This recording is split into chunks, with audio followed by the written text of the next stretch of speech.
मैं हूं अंकित अवस्थी। फिलहाल इन दिनों सबकी आंखों में अगर कुछ चढ़ा हुआ है तो वो है सोना, क्योंकि जब भी खबर देख रहे हो सोने की खबर में सोना चढ़ता चला जा रहा है। सोने ने सही मायने में सोना भुला रखा है। हर तरफ से जब भी किसी से पूछ रहे हो या कोई हमसे पूछ रहा है कि भाई साहब सोने का क्या होगा, हमने कहा यार ये तो सोकर भी समझ नहीं आ रहा है। जोक सपाट, सोना इस बाजार की अनिश्चितता के चलते, क्योंकि तमाम प्रकार से जो भी वर्ल्ड की जियोपॉलिटिकल सिचुएशंस चल रही हैं या फिर दुनिया भर के देश जो अपने तिजोरियों को भरने के लिए गोल्ड को खरीदे जा रहे हैं डॉलर के कंपैरिजन में, और त्योहारी सीजन तो चल ही रहा है, तो ऐसे में गोल्ड ने अपना ऑल टाइम हाई पकड़ रखा है। और ऐसा पकड़ रखा है कि जो लोग स्टॉक इन्वेस्टर्स हुआ करते थे, स्टॉक में निवेश किया करते थे, अब वो लोग भी गोल्ड की तरफ दिमाग लगा रहे हैं कि यार ये तो बहुत सही रिटर्न दे रहा है।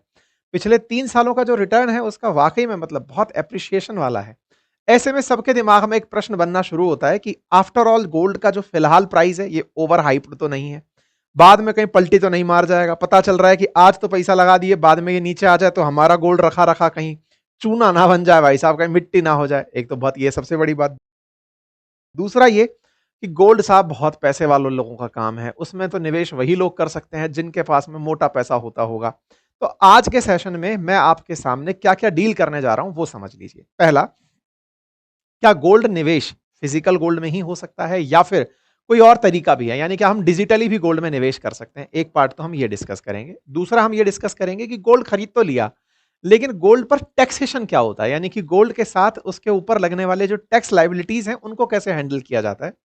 नंबर तीसरा, गोल्ड की प्राइस को लेकर प्रिडिक्शंस क्या हैं, बाजार में ये ओवर हाइप्ड है या फिर मतलब ठीक है बाद में बढ़ेगा भी, कि ये अपना हाई चल रहा है तो बाद में कभी बढ़ेगा नहीं। तो कुछ बेसिक प्रश्न जो इन दिनों दिमाग में तैर रहे हैं उन्हीं को ध्यान में रखते हुए आज का हमारा ये सेशन है। मैं जब सेशन तैयार करवा रहा था उस समय गोल्ड की प्राइस जो बुलियन करके वेबसाइट है उस पर ये दिखा रही थी। ठीक है साहब, ये डेट देखें तो 11 अक्टूबर की डेट है।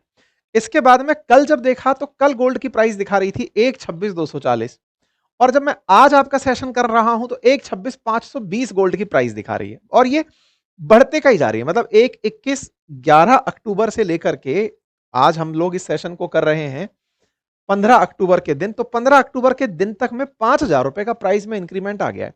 तो इस तरह से जो गोल्ड की प्राइस बढ़े चली जा रही हैं, इससे कहीं ना कहीं दिमाग में एक बात आ रखी है कि यार ये जो स्काई रॉकेट हो रखा है ना गोल्ड, जो कि हर समय सुर्खियों में बना हुआ है कि अमेरिका और चाइना लड़ लिए तो गोल्ड बढ़ गया, ट्रंप की कोई नीति आ गई तो गोल्ड बढ़ गया, डॉलर के बारे में थोड़ा माहौल गड़बड़ा गया तो गोल्ड बढ़ गया। गोल्ड ने जिस तरह से बाजार पकड़ा हुआ है, हम कहां एंट्री कर सकते हैं। अच्छा, इंटरेस्टिंग बात यह है कि एक मेजर ऑडियंस हमारी ऐसी जो कि युवा है, एग्जाम से निकलकर नई नौकरी में एंट्री की है, या वो ऑडियंस जो हाल ही में कुछ पैसे कमाना शुरू करी है, 25-30 हजार, 35 हजार, 50 हजार, उनके लिए एक सपना तो है कि गोल्ड खरीदना है, लेकिन 10 ग्राम गोल्ड भी अगर 1,26 का मिल रहा है तो फिर सवाल दिमाग में यही आता है यार फिर कितना महंगा गोल्ड खरीदेंगे कैसे।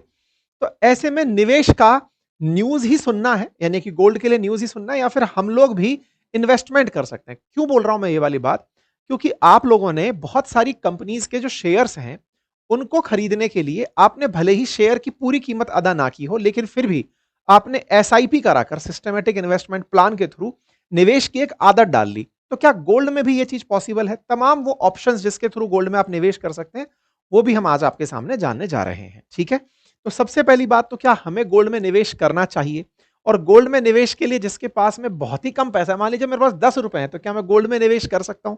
जब हम बाजार के हाल देखते हैं कि पिछले साल से इस साल के बीच में 17% गोल्ड निकल करके आ गया 1 जनवरी से 1 जनवरी के बीच में, और ये 76,000 से आज 1,26 है, 50,000 भाव बढ़ गया है इस साल के अंदर अंदर। पिछले साल के अंदर जो भाव बढ़ा उसके बाद में अब 50,000 और बढ़ गया। ये सवाल दिमाग के अंदर बढ़ता चला जाता है, और मार्केट तो कह रहा है कि 1,00,000 रुपए तक सोने की कीमत जा सकती है। इस तरह का गोल्डमैन सैक का कहना है कि इसकी कीमत बढ़कर के 1,50,000 तक जा सकती है। बड़े कारण जब देखने पहुंचते हैं तो समझ में आता है कि इस समय ना जियोपॉलिटिकल टेंशन को इस तरह से लोग समझ रहे हैं कि पता नहीं अमेरिका कब क्या एक्शन कर दे, तो हर कोई डरी हुई स्थिति में डॉलर की जगह या स्टॉक की जगह स्टॉक मार्केट से भी लोग डर करके कि यार पता नहीं कौन सा शेयर कब नीचे आ जाए, अनसर्टेनिटी है, तो चलो सर्टेन ग्राउंड पर गोल्ड में निकल लेते हैं। जो हाल इनका है स्टॉक में इन्वेस्टर्स का है, स्टॉक इन्वेस्टर्स का ही हाल सरकारों का भी है, क्योंकि सरकार भी तो स्टॉक में निवेश करती है ना। भारत सरकार जिस तरह से एलआईसी चलाती है, तमाम प्रकार की कंपनियां भारत सरकार के पास हैं, तो उनको लगता है कि नहीं यार, इस पैसे को अपन इस बाजार में लगाएं, बाजार नीचे आ जाए तो सिक्योर ऑप्शन लेते हैं, जैसे होता है ना एफडी में पैसे डाल दिए, बोले ऐसे चल गोल्ड में डाल देते हैं, ओवरऑल भाव बढ़ेगा। इन दिनों हुआ ये ना कि चाइना, इंडिया जैसे देशों ने बहुत ज्यादा गोल्ड खरीदा है, बाजार के अंदर खूब सारा गोल्ड खरीद लिया। और जब आप जानते हैं डिमांड इंक्रीज होती है तो प्राइस तो बढ़ ही रहा होता है। और कोइंसिडेंशियली भारत में दिवाली, धनतेरस का त्योहार है, इस समय सरकार से ज्यादा गोल्ड तो आप और हम खरीदते हैं।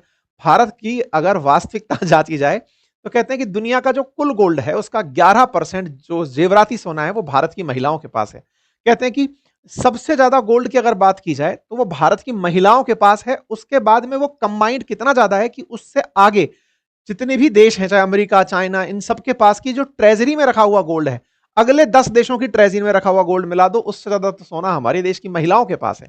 तो एक तरीके से भारत के अंदर गोल्ड की अलग अलग कहानियां हैं। एक तो गोल्ड हमारे पास इतना है, दूसरा गोल्ड के एक इन दिनों काफी ट्वीट चर्चा में है, और वो ये है कि 1990 में किसी ने अगर गोल्ड खरीदा होता तो वो मारुति 800 की कीमत के बराबर था 1 किलो गोल्ड। 2000 के अंदर वो एक एस्टीम कार की कीमत के बराबर हो गया, 5 में वो इनोवा के बराबर, 19 के अंदर वो बीएमडब्ल्यू के बराबर, और 1 किलो सोना फिलहाल एक लैंड रोवर कार के बराबर कीमत का हो गया है। भाई ऑब्वियस सी बात है, जब आपको 1.25 लाख रुपए का एक 10 ग्राम मिल रहा है तो 100 गुणा करके देख लो आप, तो कम से कम आप पहुंच गए 1.25 करोड़ के ऊपर। तो भाई साहब आप लैंड रोवर लेकर के आ जाओगे, और कह रहे हैं कि अगर 2040 तक का यही हाल रहा तो ये प्राइवेट जेट की कीमत तक पहुंच जाएगा, क्योंकि सोना 1 किलो ही है, उसके भाव में इस तरह की वृद्धि होती जा रही है। तो रिलेवेंट तरीके से आप देख सकते हो, और मतलब ये है 2030 तक रोल्स रॉयस कार के बराबर इसकी कीमत हो जाएगी, क्योंकि गोल्ड इंक्रीमेंट देता चला जा रहा है। ठीक है, मतलब हाल ये है कि गोल्ड का अगर मार्केट से कंपैरिजन करके देखें तो गोल्ड ने सेंसेक्स को मतलब गजब तरीके से पीटा हुआ है, 50.1% के रिटर्न्स के साथ में निकल के आगे आ रहा है। 3 साल का इंडेक्स उठा लो, 5 का उठा लो, 10 का उठा लो, 20 का उठा लो, हर टाइम पर गोल्ड ने स्टॉक को बीट कर दिया है। क्योंकि इस साल का जो गोल्ड है ना, जो इस साल प्राइस बढ़ी है, उसने सबको एवरेज आउट कर दिया। उस एक साल की ग्रोथ को अगर हटा दो तो उसके बाद फिर भी कंपैरिजन आसान होता है, लेकिन वही वाली बात है, किसी एक सब्जेक्ट में आप 100 में से 100 ले आए तो ओवरऑल परसेंटेज सुधर गई। तो गोल्ड के साथ भी ये हुआ कि जो एवरेज 1, 3, 5, 10, 20 जो भी गिना रहे हैं, उसमें एक साल की जो उपलब्धि है ना, वो गजब लेवल पर निकल करके आ गई है। मतलब आप सोचकर देखिए 50.1% एक ही बार में। तो ये जो मार्जिन क्रिएट किया ना यहां पर, ये जो मार्जिन यहां पर क्रिएट किया लगभग 52% का, इसने सबको एवरेज आउट कर दिया। तो 3 साल की एवरेज उपलब्धियों को अगर यही वाला एक साल वाला फैक्ट यहां पर कर दिया जाए तो यहां पर देखने में पता चलता है कि स्टॉक 10.7% की वृद्धि देकर गया है। इंडेक्स में सेंसेक्स ये 29.7% की 3 साल में दे गया। 5 साल में देखते हो तो दोनों लगभग बराबर से पहुंचे।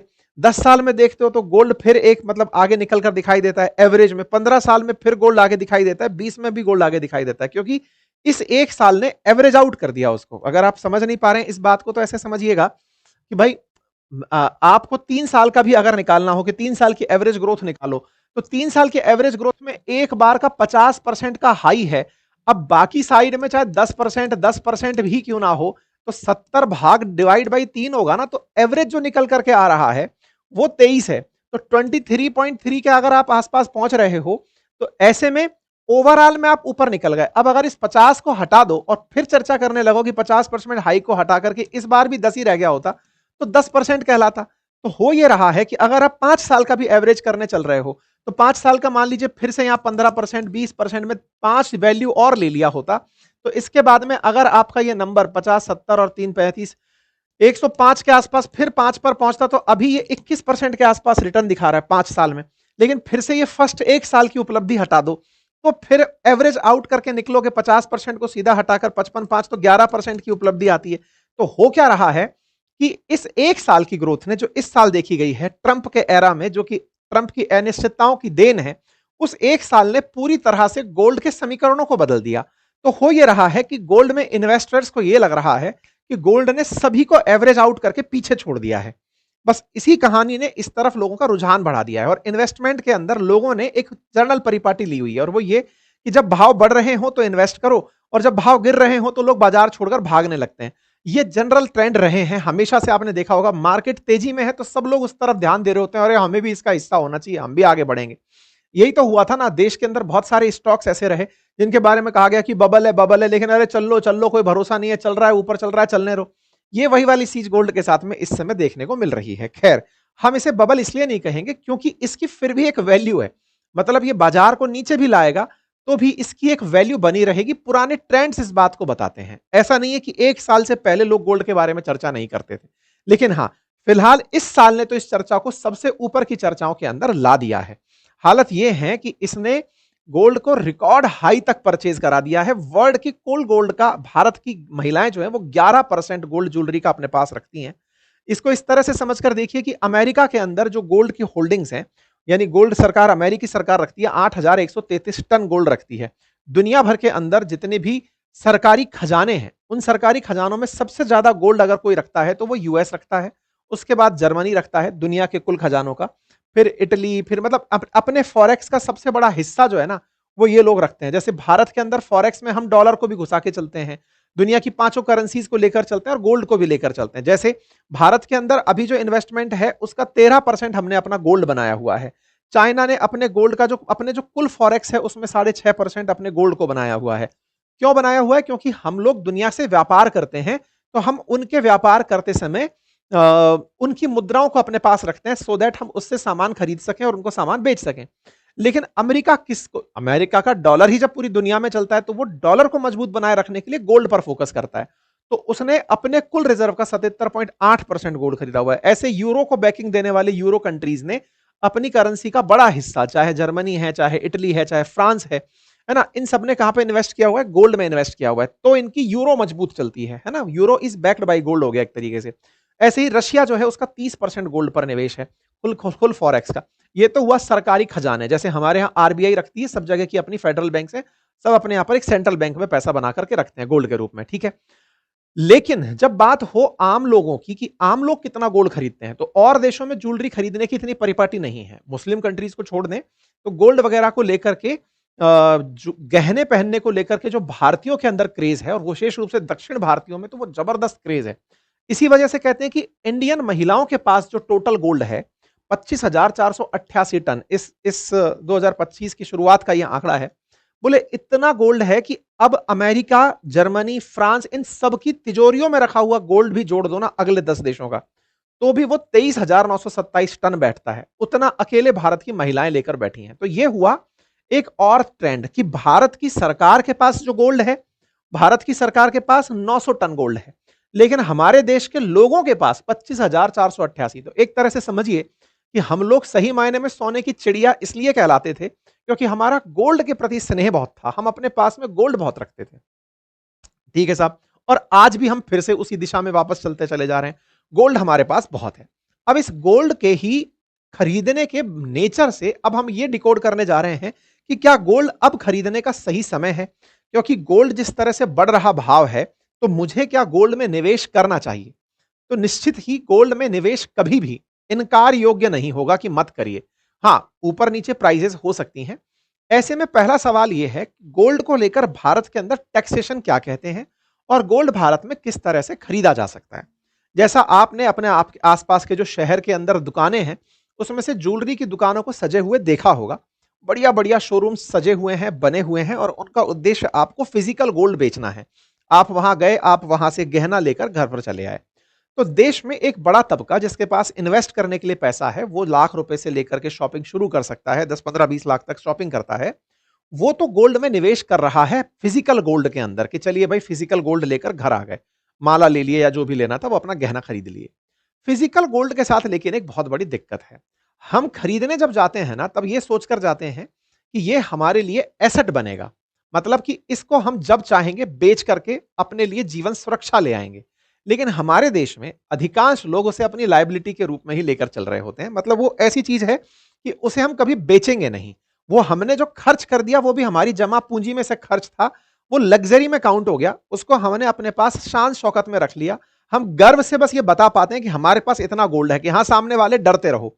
ये ऐसे है जैसे किसी कृषक के पास, एक किसान के पास 100 बीघा जमीन है, उस बीघा जमीन की एक बीघा की कीमत 5 करोड़ रुपए से शुरू होती है। 500 करोड़ की जमीन पर वो आदमी बैठा है, लेकिन 2 वक्त के खाने के लिए भी शायद वो संघर्ष कर रहा है, अच्छे खाने के लिए, अच्छे जीवन के लिए। क्योंकि 500 करोड़ का आदमी एक अच्छे जीवन स्तर को जीने की मतलब योग्यता तो रखता ही है कि वो चाहे तो बढ़िया से, मतलब बिजनेस क्लास में एनी डे ट्रैवल कर सकता है। लेकिन वो संघर्ष कर रहा है, से मेरा मतलब है कि जो कृषि से बनकर आया बस वो उसको जी रहा है। वो 500 करोड़ की वर्थ को यूज नहीं कर रहा है। ये कैसे हुआ कि चाहता तो वो जमीन बेचकर पैसे कमा लेता, लेकिन उसके लिए वो जो जमीन की पैदावार है वही पर्याप्त है। उसके लिए उस जमीन पर रहते हुए ये फील लेना कि मैं इतनी बड़ी जमीन का मालिक हूं, यही पर्याप्त है। उसने उसको लिक्विडेट नहीं किया। इस पर बहस बड़ी हो सकती है। हमारे घरों में भी यही होता है। गहने को जब हम खरीद कर लाते हैं, सोचकर यही लाते हैं कि अजी साहब रखे रखे एक दिन ये बहुत महंगा हो जाएगा। वो रखे रखे हो जाएगा, हम उसे कभी नहीं बेच पाते। घरों में रखे गहने को हम अपने आत्मसम्मान से जोड़ते हैं। क्यों? क्योंकि हम उसको इमोशन के साथ बनवाते हैं। किसी के बर्थडे पर, किसी वैवाहिक वर्षगांठ पर या फिर किसी उपलब्धि पर, तो हम उसे ऐसे जोड़ते हैं कि बताइए कितने बुरे दिन आ गए, ये गोल्ड बेचना पड़ गया। ऐसी भी क्या जरूरत थी, बताइए, उसके लिए ये गहना बनवाया था, वो बेच दिया। तो होता यह है कि उसके साथ इमोशन जुड़े होने के चलते वो कभी एसेट में कन्वर्ट नहीं हो पाता। वो बिल्कुल वैसे जैसे आपने घर बेच दिया, आपने कहा मैं 50 करोड़ के घर में रहता हूं, लेकिन फायदा क्या? जरूरत पड़ने पर आप उसे बेचेंगे नहीं। आपका वो इन्वेस्टमेंट जो है वो अब आपकी लायबिलिटी, आप लग्जरी में काउंट करिए, उससे आप कुछ कमा नहीं रहे। खैर, इसी तरह से गोल्ड के अंदर होता है कि गोल्ड में व्यक्ति निवेश तो कर देता है, लेकिन उससे आगे के बारे में उससे लाभ नहीं कमा पाता। तो ये आप बात क्यों सुन रहे हैं? इसलिए सुन रहे हैं कि जो मैंने दो थोड़ी देर पहले जो ये बातें सुनाई ना, गोल्ड ने हिट कर दिया, रिकॉर्ड हाई चला गया, गोल्ड के प्राइस आसमान छू गए, गोल्ड ने इतना रिटर्न दे दिया। तो ये उन लोगों के लिए खबर बिल्कुल काम की नहीं है जो कि घर में गोल्ड रखकर बैठे हैं। बस ये मन में खुश हो सकते हैं कि मेरे पास इतना गोल्ड है, उसका उनको कोई लाभ नहीं है। आपको ये खबर बस खबर तक के लिए ही है, उसका आप लाभ नहीं कमा पाते, आप और खरीदने चले जाते हैं। आप अमीर साइकोलॉजिकल हैं, जी नहीं पा रहे हैं। इससे थोड़ा बुरा लगेगा, आप में से कुछ लोग काउंटर भी करेंगे, कमेंट बॉक्स में भी लिखेंगे, लिख दीजिएगा। लेकिन वहीं कुछ लोग इसे बिल्कुल फायदे के सौदे में बदल देते हैं। फायदे के सौदे में कैसे? ये गोल्ड भारत सरकार भी खरीदती है और भारत सरकार ने बिल्कुल वैसे ही, जैसे आज आप लोग जब शेयर खरीदने जाते हैं तो डीमैट अकाउंट के थ्रू खरीदने जाते हैं। शेयर खरीदने के लिए आप कंपनी के ऑफिस जाकर के कागज नहीं लेकर आते, डीमैट अकाउंट के थ्रू आप खरीदते हैं। डीमैट अकाउंट आपको स्टॉक परचेज करवाता है, आप कंपनी के हिस्सेदार बन जाते हैं और वो स्टॉक आपका सुरक्षित रहता है किसी ना किसी सरकार की तिजोरी के अंदर, सीडीएसएल, एनएसडीएल, इन तिजोरियों के अंदर सुरक्षित रहता है। तो ऐसे में क्या होता है कि आपके पास में स्टॉक बेचने की कभी नौबत आती है तो आप उसको ऑनलाइन ही बेच देते हैं। आप उसके साथ इमोशन कनेक्ट नहीं करते। तो अब क्या हुआ है, हमारे देश के अंदर इन्वेस्टर्स ने एक नया तरीका तलाशा है। जो ताजा उम्र के लोग हैं, जो 25 से 45 साल के बीच के लोग हैं, इन्होंने इन्वेस्टमेंट का तरीका क्या बनाया कि यार लाख रुपए का गोल्ड खरीदने से अच्छा है मैं लाख रुपए के अंदर गोल्ड को इस तरह से इन्वेस्ट करूं कि इसकी बढ़ी हुई प्राइस का फायदा उठा सकूं विदाउट इमोशन। हमारे देश में असली लड़ाई इमोशन से जुड़े रहने की है। इसीलिए हमारे देश के अंदर इन्वेस्टमेंट के फिजिकल गोल्ड के अलावा जो मेथड है ना, वो बहुत ज्यादा बढ़ गए। हो सकता है आप में से बहुत सारे लोगों को दूसरे मेथड्स की जानकारी हो, थोड़ा कम हो, तो मैं आपकी उसमें मदद कर सकता हूं। ऐसा मैं क्या बता रहा हूं? असल मायने में क्या है कि हम फिजिकल गोल्ड मतलब हाथ में गोल्ड लेकर चले आए, और एक बिल्कुल वैसे ही जैसे हमने किसी कंपनी के शेयर में इन्वेस्ट किया, और शेयर में इन्वेस्ट किया हम जब चाहें उसे खरीद दें और बेच दें।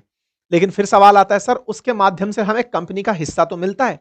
ऐसे ही जब आप डिजिटल गोल्ड में इन्वेस्ट करते हैं, यानी कि आपके पास फिजिकल गोल्ड हाथ में नहीं आता लेकिन आपने निवेश किया होता है, तो इसका मतलब यह नहीं है कि आप डब्बा खेल रहे हैं, उस तरफ कुछ भी नहीं है। नहीं, आप जिन्हें पैसा दे रहे हैं, जिस कंपनी में आप निवेश कर रहे होते हैं, वो आपके लिए गोल्ड परचेज करती है, और वो फर्जी तरीके से नहीं चलती। भारत सरकार की कुछ रिकमेंडेड तिजोरियां उन गोल्ड को खरीद कर रखती हैं कि हाँ भाई इतना पैसा इन लोगों ने आम जनता से इकट्ठा किया, इन्होंने बाजार से इतना गोल्ड परचेज किया, अब इस गोल्ड को इन्होंने इस तिजोरी में रखा। यह काम स्टॉक मार्केट में भी होता है, ईटीएफ्स के माध्यम से, म्यूचुअल फंड्स के माध्यम से, और भारत सरकार खुद करवाती है सॉवरेन गोल्ड बॉन्ड के माध्यम से, और बहुत सारे प्लेटफॉर्म करवाते हैं डिजिटल गोल्ड के माध्यम से। तो अब मैं आपको और 4 तरीके बताता हूं जिसमें कि लोग गोल्ड खरीदने के कन्वेंशनल तरीकों के अलावा इन 4 तरीकों को और यूज करते हैं। अब इन गोल्ड के नियमों को भी थोड़ा सा जान लेते हैं। हमारे देश में digital gold, gold ETF, gold mutual fund, sovereign gold, ये तरीके हैं फिजिकल गोल्ड के अलावा खरीदने के। अब आप में से कुछ लोग इस सवाल को पूछ सकते हैं, कौन से तरीके हैं? जैसे ईटीएफ, एक्सचेंज ट्रेडेड फंड, यानी कि म्यूचुअल फंड की तरह ही एक फंड है जो कि बनाया ही केवल गोल्ड खरीदने के लिए गया है। आपने उसमें इन्वेस्ट किया, बिल्कुल गोल्ड के भाव से ही वो ईटीएफ ऊपर नीचे हुआ। ईटीएफ गोल्ड ईटीएफ भी होते हैं, सिल्वर ईटीएफ भी होते हैं। अमेरिका में जैसे अभी मैंने आपको बताया था ब्लैक रॉक ने क्रिप्टो ईटीएफ निकाला हुआ है, तो सबके अपने अपने ईटीएफ, यानी कि ये फंड केवल उसी के काम में आया। ऐसे ही म्यूचुअल फंड्स भी होते हैं कि आप सबने म्यूचुअली इन्वेस्ट किया गोल्ड के अंदर, तो गोल्ड का म्यूचुअल फंड हो गया। सॉवरेन गोल्ड बॉन्ड के अंदर क्या होता है, भारत सरकार आपके बिहाफ पर कहती है लाइए मैं खरीदता हूं।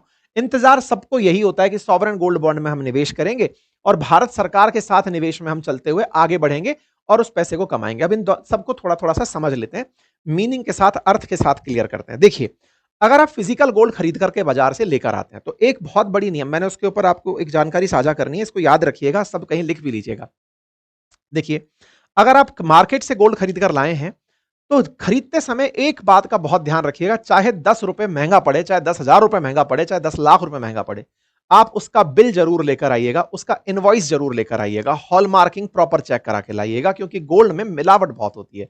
प्योरिटी के नाम पर वो जो बनावट करते हैं, 24 कैरेट गोल्ड के अंदर कौन सा कैरेट आपको टिका देते हैं नहीं पता चलता, इसलिए शुद्धता का प्रमाण हॉलमार्क लगाकर लाइए, प्लस इनवॉइसिंग साथ लेकर आइए। इनवॉइसिंग की बात मैं इसलिए बोल रहा हूं कि कल को अगर सरकार की तरफ से आपके घर की ही जांच कर ली जाए कि बताइए कितना गोल्ड आपके पास है, तो ऐसे में आपके पास गोल्ड का अगर बिल होगा तो ही आपका गोल्ड सुरक्षित होगा, अदरवाइज वो आपकी बेनामी संपत्ति में काउंट हो जाएगा और उस पर सरकार मनचाहा टैक्स वसूलेगी। तो पहले तो सबसे पहले इस बात से डरिए कि आप अगर गोल्ड खरीद रहे हैं तो उसका बिल सुरक्षित रखना है, नंबर एक। नंबर दूसरा, अब गोल्ड खरीद लिया, अब आपने कहा कि नहीं, मैं आपकी पहले वाली बात से बिल्कुल प्रभावित नहीं हूं, फिजिकल गोल्ड को मैंने बिस्किट के रूप में खरीदा, मैं तो जरूरत पड़ने पर बेचूंगा। हाँ, आप में से कुछ लोग हो सकता है ऐसा सोचते हो, तो मैं आपको यहां पर दो बातें बताता हूं। गोल्ड बेचने पर टैक्स देना पड़ता है, और वो जो टैक्स है हमारे देश में दो तरीके का होता है। यदि आपने टैक्स कम समय के मतलब गोल्ड कम समय में बेच दिया तो उस पर tax short term capital gain में काउंट होता है, और अगर आपने ज्यादा समय में बेचा तो लॉन्ग टर्म कैपिटल गेन में काउंट होता है। अब ये कम समय और ज्यादा समय क्या होता है? भारत सरकार ने जुलाई 2024 में एक फाइनेंस एक्ट बनाया जिसमें यह तय किया कि यदि 24 महीने से कम समय में फिजिकल गोल्ड बेचा गया है तो उस पर शॉर्ट टर्म कैपिटल गेन लगेगा। अर्थात लाख का गोल्ड अगर आपने 1.5 लाख में बेचा तो जो 50,000 का डिफरेंस था उस पर शॉर्ट टर्म कैपिटल गेन लगेगा। अब ये शॉर्ट टर्म कैपिटल गेन क्या है? 50,000 की जो उपलब्धि है इस पर आप जिस टैक्स स्लैब में आते हैं, आप अगर 10%, 20%, 30%, जिस भी टैक्स स्लैब में भारत सरकार के मान्यता प्राप्त जो स्लैब हैं उनमें अगर आप आते हैं तो उसके अकॉर्डिंग आपकी इनकम में उसे काउंट कर दिया जाएगा और उस पर टैक्स लग जाएगा। ठीक है। अगर आपने 24 महीने बाद उसे बेचा तो फ्लैट 12.5% टैक्स लगेगा, फिर चाहे आप किसी भी स्लैब में आते हो। इसलिए लोग गोल्ड को लंबे समय बाद बेचते हैं, यानी कि 12.5% ही आएंगे। अमीर लोग अगर 30% के स्लैब में आ रहे हैं तो बोले बाद में बेचेंगे ना, अगर बेचना भी पड़ गया तो 12.5% का टैक्स स्लैब हमारे ऊपर आएगा। बस याद रखिएगा, इस बार से इंडेक्सेशन हटा दिया गया है जुलाई 2024 से। इसका मतलब हुआ पिछले बजट से कि आपकी महंगाई एडजस्ट नहीं होगी उसमें। ऐसा नहीं है कि साहब गोल्ड अब तो इतना महंगा हो गया तो कैपिटल गेन कम काउंट किया जाएगा, लाख का गोल्ड तो इस साल तो खुद ही 1.25 लाख का हो गया सर, तो 1.25 लाख से 1.5 लाख के बीच का जो अंतर है 25,000 ही, तो मैं तो उस पर टैक्स दूंगा। नहीं, आपने जिस समय खरीदा था, मैंने इसीलिए कहा इनवॉइसिंग जरूर रखिएगा, बिल जरूर रखिएगा। ठीक है साहब, ये तो हुआ फिजिकल गोल्ड। सरकार ने फिजिकल गोल्ड की जगह डिजिटल गोल्ड को बढ़ावा देने का एक तरीका निकाला, और वो क्या है कि भाई लोग घर पर लेकर जाते हैं, कई प्रकार की लायबिलिटी लेकर आते हैं, इमोशन से और जुड़ जाते हैं, भारत का पैसा विदेश में चला जाता है। क्यों चला जाता है? क्योंकि गोल्ड हमारे यहां तो पैदा हो नहीं रहा है, हम तो खदानों में बाहर से मंगवाते हैं, तो हमारा धन बाहर चला जाता है। तो ऐसे में इस गोल्ड को आसानी से खरीदा और बेचा जा सके, इसके लिए डिजिटल गोल्ड की व्यवस्था की गई और उसमें टैक्सेशन को थोड़ी राहत दी गई। क्या कहा गया? 12 महीने से कम पर ही शॉर्ट टर्म कैपिटल गेन है, 12 से ऊपर बेचा तो लॉन्ग टर्म कैपिटल गेन है। अर्थात जो 24 महीने का लॉक इन पीरियड था फिजिकल गोल्ड में, उसे आसान बनाने के लिए कन्वर्ट कर दिया डिजिटल गोल्ड के अंदर कि अब आप डिजिटली ऑनलाइन गोल्ड खरीदिए। मैं आपको बताऊंगा कैसे खरीद सकते हैं, ऑनलाइन खरीदना भी सिखाऊंगा। तो ऐसे में अगर आपने वो खरीदा तो 12 महीने बाद का जो गोल्ड है ना, उस पर 12.5% ही, 12 महीने के बाद 12.5% ही, जबकि फिजिकल में क्या था, 24 महीने बाद 12.5 में आते थे। आप ऑलरेडी 30% स्लैब के आदमी है फिजिकल खरीदते तो 24 महीने बाद आप टैक्स स्लैब लैंड करते, यहां पर 12 महीने बाद ही 12.5% कर दिया। अगेन इंडेक्सेशन नहीं है। सर मैं तो सरकार से खरीदना चाहूंगा।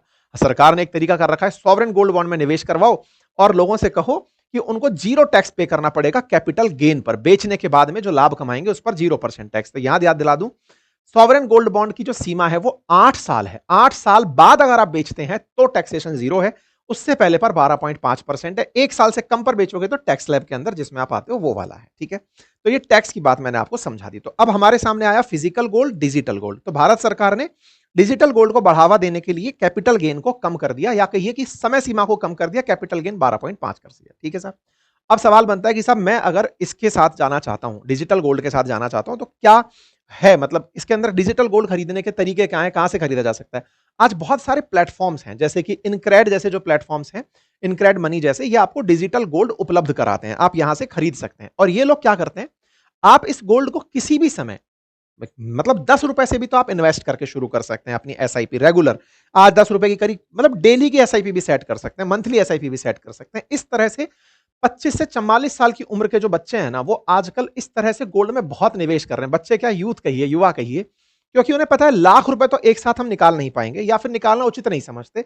हम थोड़ा थोड़ा रोज निकाल करके अगर एसआईपी करा लें, तो इस तरह से लोग कर रहे हैं। इसके फायदे क्या हो रहे हैं, पहला तो 24 कैरेट शुद्धता का गोल्ड आप लोग ले पाते हैं। अब आपके दिमाग में एक परेशानी आएगी कि भाई साहब मेरे हाथ में तो वो आया ही नहीं, पता चले कि उस गोल्ड को उन्होंने अपने पास ही रख लिया। इसका एक सॉल्यूशन है, जिस समय भी आपको ये गोल्ड चाहिए हो, आप इसे वापस घर मंगा सकते हैं, फिजिकली आप तक ये डिलीवर हो सकता है। अर्थात ये ब्लफ नहीं होता डिजिटल गोल्ड। आप जब भी इसे कन्वर्ट कराना चाहें, ये कन्वर्ट होकर फिजिकल गोल्ड के फॉर्म में आप तक पहुंच सकता है। ठीक है, आप इस बात से अंदाजा लगाइए, एक सर्वे हुआ पिछले साल देश में, और उसमें पता चला कि भारत के बहुत सारे investors, most young investors prefer कर रहे हैं डिजिटल गोल्ड के अंदर निवेश करना। मतलब एक सर्वे कराया गया, 3000 रेस्पोंडेंट्स को लिया गया, तब उसमें यह सर्वे निकल करके आया कि जो 65% जो युवा है वो डिजिटल गोल्ड में निवेश कर रहा है, रादर फिजिकल गोल्ड के।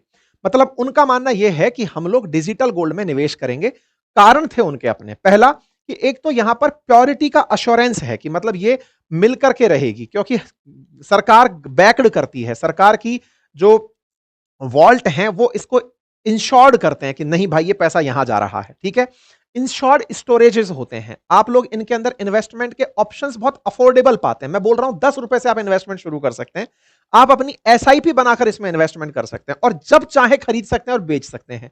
इसके साथ इमोशनल कनेक्ट नहीं होता कि साहब बता नहीं, बेचेंगे तो घर वाले क्या सोचेंगे। तो इस तरह की जो चीजें हैं ना, वो लोगों को फिजिकल गोल्ड की जगह डिजिटल गोल्ड की तरफ लेकर जा रही हैं। ये एक सर्वे के अंदर पाया गया। ठीक है साहब। अच्छा, इसके बाद में क्या होता है, डिजिटल गोल्ड पॉपुलर होने के बड़े रीजंस में अगर देखा जाए, तो मैंने जो आपसे कहा कि यहां पे प्योरिटी है, डिजिटल ओनरशिप भी आपके पास होती है, और जब भी आप चाहें तो डिजिटल गोल्ड को आप फिजिकल गोल्ड के अंदर कन्वर्ट करा सकते हैं। आप उसे, मतलब उसकी कीमत पर, जैसे आज इतनी कीमत है, कल इतनी कीमत है, जब चाहे आप बेच सकते हैं। पूरी तरह से जो सुरक्षित वॉल्ट है उनके अंदर ये सुरक्षित होता है, और इजीली आप इन्हें ट्रांसफर कर पाते हैं। मतलब मैं किसी को देना चाहूं तो आप इसे दे सकते हैं। तो बस इसी कारण से, मतलब सिक्योरिटी, फ्लेक्सिबिलिटी और ये जो ट्रांसपेरेंसी है, इसके कारण देश में डिजिटल निवेश के तरीके बढ़े हैं, डिजिटल गोल्ड में इन्वेस्टमेंट करने के तरीके बढ़े हैं, और लोगों ने आजकल इसमें भी सिस्टमेटिक इन्वेस्टमेंट प्लान निकाल लिया है। इसके अलावा आप अपने लेवल पर खुद की रिसर्च करिए। आपको फिजिकल गोल्ड खरीदना है, आपको डिजिटल गोल्ड खरीदना है, ईटीएफ खरीदने हैं, म्यूचुअल फंड खरीदना है, सॉवरेन खरीदना है, आपकी अपनी निवेश रिसर्च होनी चाहिए।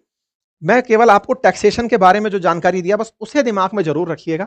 अपनी रिसर्च अच्छे से करिए, बढ़िया से निवेश करिए। फिर इसके साथ ही हैप्पी दिवाली। बाकी आप लोग इस विषय पर क्या सोचते हैं, अपनी राय जरूर कमेंट बॉक्स में बताइए। Thank you.